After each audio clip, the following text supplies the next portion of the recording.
am back with another one because I had a few items that I could not show before because they were not made at the time.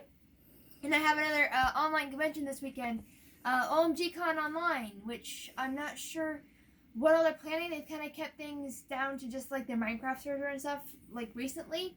But if you want to check them out, they're OMGCon, and they've got information about their con on their website. So check them out, and I'll be there this weekend hanging out and all kinds of fun stuff. So, but before the con this weekend, I wanted to share with you guys the things I managed to get done that I couldn't include in my other showcase item videos. And before I get into these big guys behind me, I do have one new Dacky design I wanted to show, which has been ordered since my last video. It is a Leon Dacky from Fire Emblem Sacred Stones. He recently got a Fallen unit, finally, in the new Fallen banner that came out in Heroes. So as soon as that came out, I was like, oh, I know what I'm doing. So, I had some commissions to do as well. So we went ahead and did a commission order in with this. So we had a very small order, batch order of Dackies I was able to do. So there's that new item. And we're going to go through these giants behind me. Let me go and get this nicely folded up and put away real quick. Actually, give me 2 more seconds.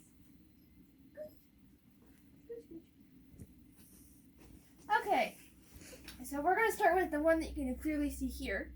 This is not up on my stores yet. It'll probably be up by the time you guys see it. This is a Toxel plush. This was just commissioned from me just recently. And well, it was commissioned a while ago, but I just now got around to finishing it.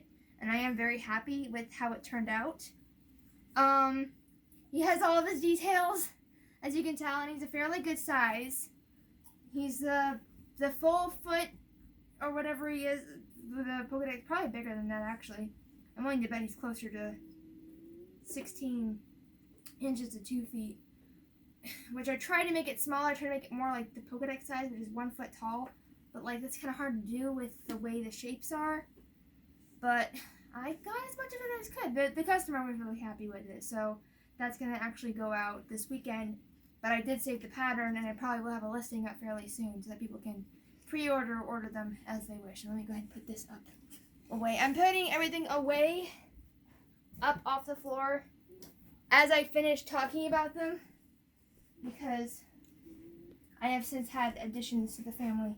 Yeah, I know. And I don't want the new family additions to get on any of the product or anything. So everything's been like very secure and safe. This is one of my favorites that I did not get to show last time. And the Etsy picture is a little bit outdated. I slightly altered the pattern to have a cuter face. So this is my Tropius plush. This was a dream project that I got to do just a couple years ago. This is only the 3rd Tropius I've ever made. And I was really happy with the first one I made.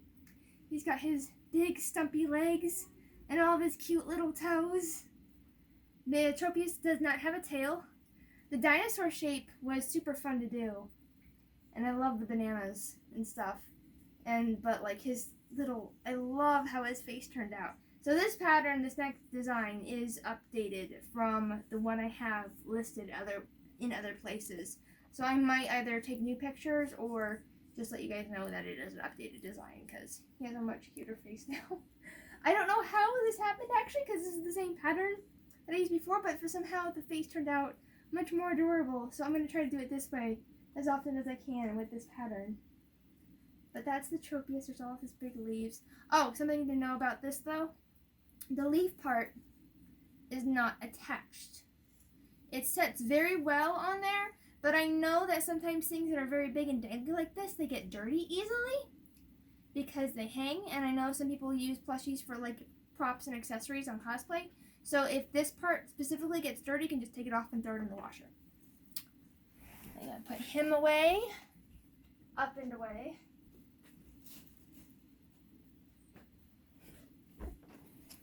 Okay, now for one of my biggest items that I do, and it does need a little bit of lint rolling done on it. Oh my god. Okay, Can you even get it all in the shot? Is it there? Okay, cool. This is my Lunatone plushie. I don't know what I was thinking when I made this monster, but I saw Lunatone. I'm like, that'd be an easy shape to do. Now, I do feel a little bit bad because Lunatone is so much easier to make craters and like little details like that simply than like a Soul Rock, because I did have somebody message me when I made my first Lunatone like 5 years ago that they cosplayed Liz and Tate with their twin, and they wanted a Soul Rock plushie to go with the Lunatone one and see if I could make it.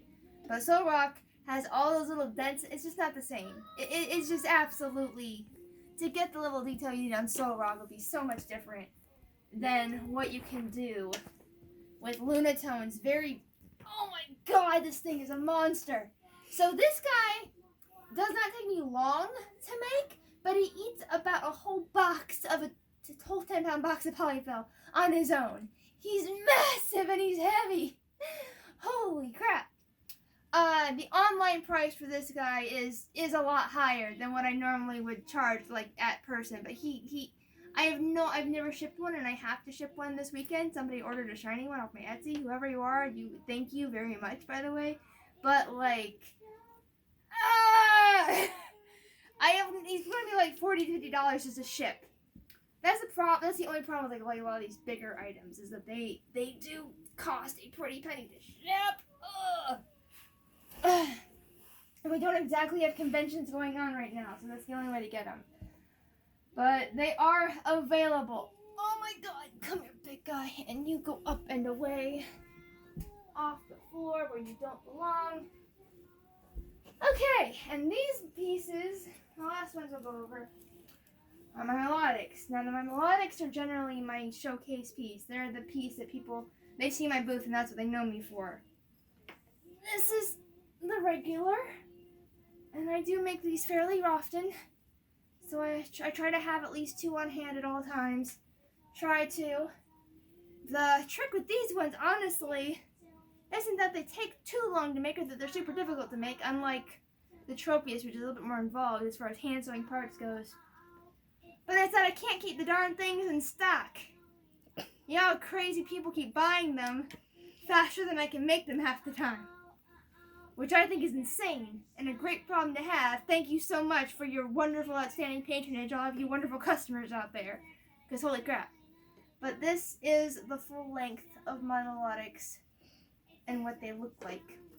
I have slightly altered some of the things that I do on the shiny version, which I do not normally make too many shinies.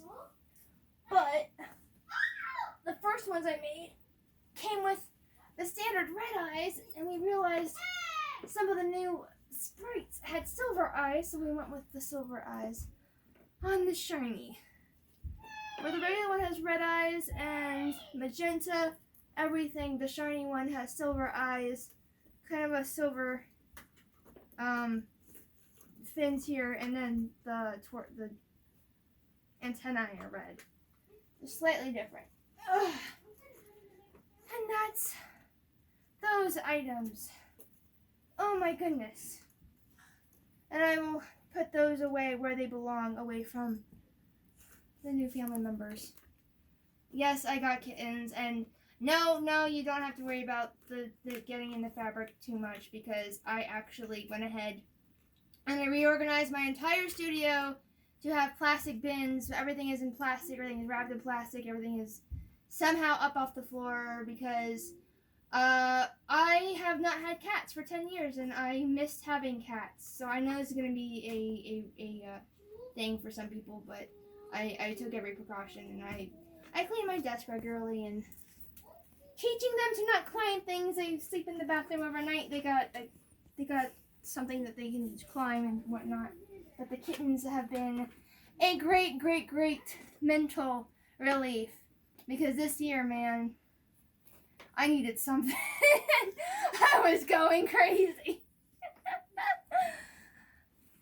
Oh, so I'm taking like they're getting baths every week and stuff like that, because I don't want the kitties to interrupt this. But if you are worried about it, generally just if anything happens, then you can spot clean something or it'll go away in like 5 minutes. From what I understand, cat litter doesn't stick around on things very often. But that's what I've been doing. So yes, melodics, enjoy. Thank you for listening to me rant and ramble. I'll see you guys next time.